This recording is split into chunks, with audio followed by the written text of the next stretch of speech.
Hi friends, నా పేరు రాణి. ఎలా ఉన్నారు? మీరు బాగున్నారా ఫ్రెండ్స్?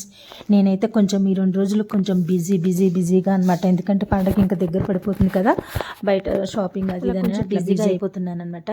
ఏం లేదు ఫ్రెండ్స్, ఇది నిన్న సండే రోజు వీడియో అనమాట.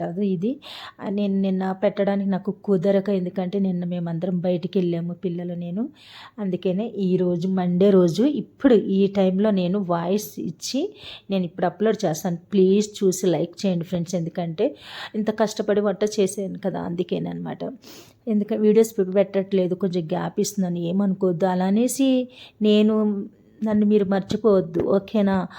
అయితే ఇది మటన్ కీమా ఫ్రెండ్స్, అరకిలో మటన్ కైమా అనమాట. ఇంకేం ఆయిల్ వేసేసుకుని దాంట్లో కొన్ని మసాలా దినుసులు, ఇంకా ఉల్లిపాయ, పచ్చిమిర్చి. నేనైతే కరివేపాకు వేయను ఫ్రెండ్స్, ఎందుకంటే మటన్ కీమాలో కరివేపాకు అంత నాకు టేస్ట్ అనిపించదు అనమాట. ఇంకా అది వేగేటప్పుడే కొంచెం పసుపు, అల్లం వెల్లుల్లి పేస్ట్ వేసేసి వేగిపోయినాక మాది మటన్ కైమా శుభ్రంగా 2 సార్లు అలా కడిగేసేసుకొని, అలా మొత్తం మసాలా అంతా, అల్లం వెల్లుల్లి పేస్ట్ అంతా మటన్కి మంచి కైమాకు పట్టేలాగా. కానీ నిజం చెప్తున్నా ఫ్రెండ్స్, ఎంత టేస్ట్గా అయింది తెలుసా కర్రీ అయితే, అసలు చెప్పలేం. నేను ఎక్కువగా కుక్కర్లో చేస్తాను ఫ్రెండ్స్. అందరూ మామూలుగా కళాయిలో చేసుకోవచ్చు, డేషాలో చేసుకోవచ్చు. నేనైతే ఎందుకంటే సీనా బోన్స్ అంటారు కదా, సీనా బోన్స్ మీకు తెలుసుంటే కామెంట్ చేయండి.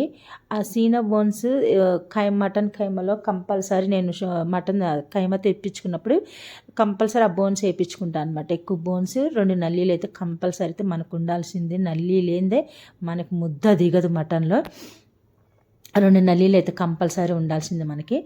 ఇంకా అలా కొంచెం ఉప్పు, కారం వేసేసుకొని మంచిగా అదంతా మంచిగా పట్టేలాగా ఇంకొక 5 నిమిషాలు మూత పెట్టేసేసి, అట్లా దాంట్లో ఉన్న నీరంతా మంచి బయటకు వచ్చేసి మంచిగా మసాలాలోనే అట్లా కైమా ఉడికించుకొని, మనం దాంట్లో ఒక 2 టమాటాలు అండి, ఎక్కువ వేయలేదు, 2 సన్న టమాటాలు, 2 టమాటాలు వేసేసుకొని.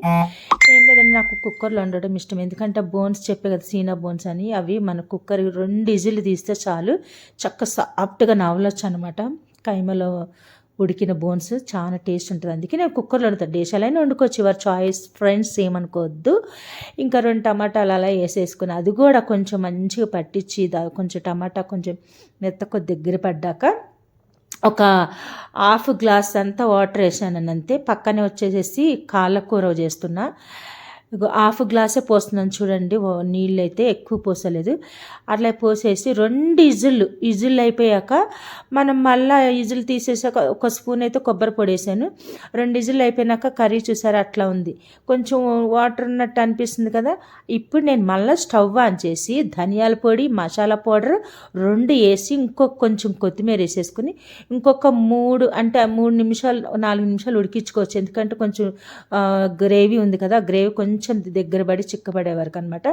అలా దగ్గరికి ఉడికించుకొని ఒక 5 నిమిషాలు. చూసారా ఎంత మంచిగా అయిందో. నేనైతే కుక్కర్లో వండుతాను ఫ్రెండ్స్, ఎందుకంటే నేను బోన్స్ వేయించుకుంటాను కదా. బోన్స్ మనకు మామూలుగా డేషాలో వండుకుంటే బోన్స్ అంత మెత్తగా అవ్వవు అనమాట, నవలటానికి కుదరదు. ఇలాగ కుక్కర్లో నా చాయిస్ అయితే ఇది ఫ్రెండ్స్. మీరు కూడా ఇలా చేసుకోవాలనుకుంటే కుక్కర్లో వండుకోవచ్చు కైమా, నో ప్రాబ్లం. మెత్తగా ఉండాలనుకున్న వాళ్ళు కూడా కుక్కర్లో చేసుకోవచ్చు. అలా చూసారా గ్రేవీ అంతా దగ్గరగా అయిపోయింది. అట్లా వేడి అన్నంలో వేసుకొని తింటే ఉంది ఫ్రెండ్స్, అసలు కేక్ అనమాట, చెప్పలేము, అంత టేస్టీగా ఉంది. అంత టేస్టీగా ఉందంటే అది. నేనైతే అదిగో నా ప్లేట్లో వేసేసుకొని, నల్లి లేనిదే ముద్ద దిగదా ఫ్రెండ్స్. కంపల్సరీ మటన్లో కానీ, మటన్ కైమలో కానీ నల్లి మాత్రం ఉండాల్సిందే. అదనమాట, సూపర్ టేస్ట్ కుదిరింది. Please like